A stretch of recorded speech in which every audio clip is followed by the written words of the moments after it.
जैसे कि आप सब लोगों को मालूम है कि थोड़ा आईडी नीचे रखो यार, मुंह पर एकदम सब रख दिया, थोड़ा नीचे रखो। रांची के रिम्स अस्पताल में अपने सजा की अवधि काट रहे हैं।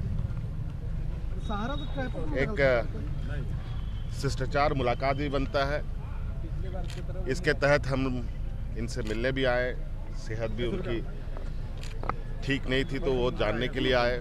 पॉलिटिकल डायलॉग्स यही हुआ कि जिस तरीके से देश में भारतीय जनता पार्टी के खिलाफ माहौल खड़ा हो रहा है और विशेषकर अपने राज्य में जो भारतीय जनता पार्टी का हालत है, उस राजनीतिक लड़ाई को जीतने के लिए किस तरीके से मजबूती से प्लेटफॉर्म बनाया जाए ताकि देश के साथ साथ राज्य से भी भारतीय जनता पार्टी को बेदखल किया जा सके।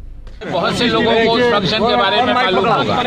तो रांची आया था, पुराने नेता हैं, हम लोग साथ सरकार में रहे हैं, गठबंधन में हैं, बीमार हैं, हम उनको देखने आए थे। मैंने उनके जल्दी स्वस्थ होने की कामना की है। तबीयत तो उनकी खराब है, मगर फिर भी हम लोगों ने उनके जल्दी स्वास्थ्य लाभ की कामना की है। यही क्या है, कोई राजनीतिक बात नहीं। बीमार आदमी को कोई देखने आता है तो बीमारी की बात होती है, राजनीति कोई बात नहीं हुई है जो आप लोग जानना चाहते हैं।